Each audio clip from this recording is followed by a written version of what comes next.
Now, I don't want to preach to the wrong choir here because I know you guys will stand the course and persevere. But we're only human. And because we are human, we tend to, after we tried everything, we tend to say, you know what? Wash our hands and give up. But if we only knew,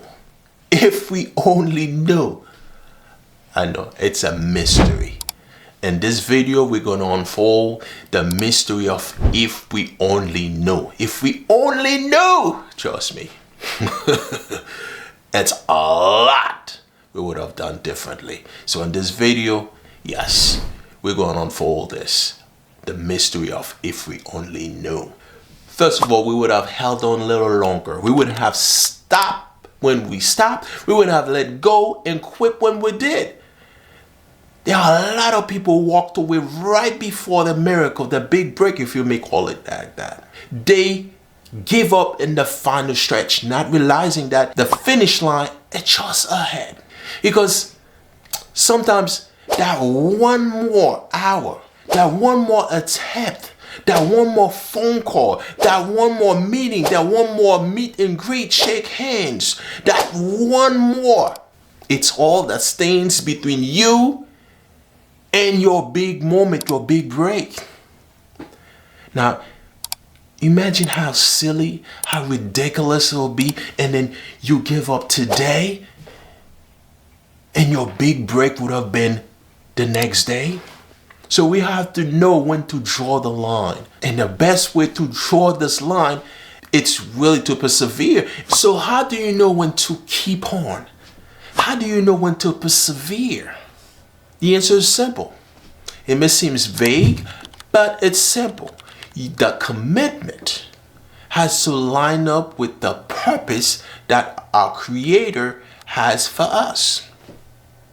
That's when we know we have to keep on. Because if it's just the pain, the struggle, the obstacles, well, we have to understand there is pain before the breakthrough. There's a moment of pain in every journey where exhaustion says, stop.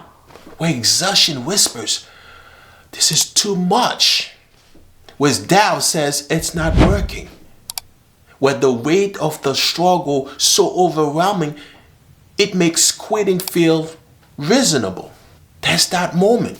If it's that, then you have to disregard all this and keep on. If your commitment is not lined up, it's just your ego, and you try to prove something to people, to yourself, or that you just to prove it for any wrong reason, well, in that case, it's purely waste of time. It's purely stubbornness then. So that's the difference. And that's what I said in the last video. If you have not watched the last video, please watch it. I'm going to put the link down below in the comment box down below. And please watch that.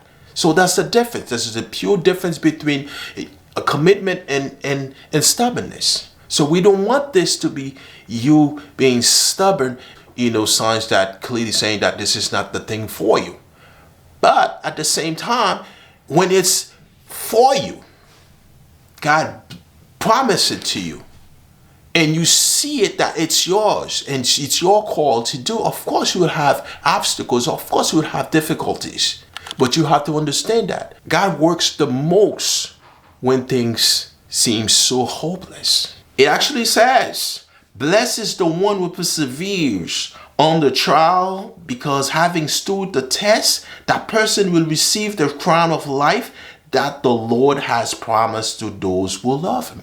So persevere. When you persevere, you'll get the crown. It's a trial, and you have to beat the test to prove that you're worthy for that crown. But once you do that, once you persevere, the crown will be yours. Oh no, keep going. Oh, you're almost there. So let's persevere to get the crown. Let's persevere to get the grand prize. It's not going to fall on our laps. It's not going to fall like that. We have to go get it, and we have to not take a no and continue until we get it. Now, perseverance, it's not easy.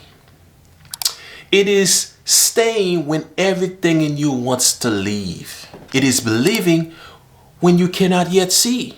So you persevere because you have faith. Because it simply is the bridge between the promise and the fulfillment.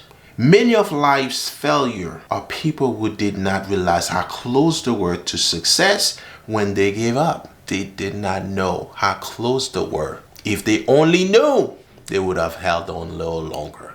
Because success often hides behind the final test of endurance. So if you feel like quitting, remember, 1 more hour. It's all it takes. If you feel like letting go, just hold on a little longer. That 1 more phone call, that 1 more meeting, that 1 more handshake, greet and meet. That's all it takes. And many of life's failures are people who did not realize how close they were to success before they gave up. Thomas Edison once said that, and it's a sad fact. If only they knew, they would have held on a little longer. So, you need to hold on. Are you serious? Now? Really? Are you serious? Stand firm. Persevere. Because sometimes the only difference between defeat and destiny, your true purpose, is the courage to stay 1 hour longer. So are you willing to stay that 1 hour? I'm ready to stay 1 hour longer. So let's do this together. Let's stay that 1 hour. So I want to thank you for watching this video. And it was a pleasure sharing. And if you found value in this video, please comment, share, subscribe, and help grow this channel. And I'll see you in the next video. Let's stay that 1 hour, because that 1 hour makes a whole world of difference. Let's do this.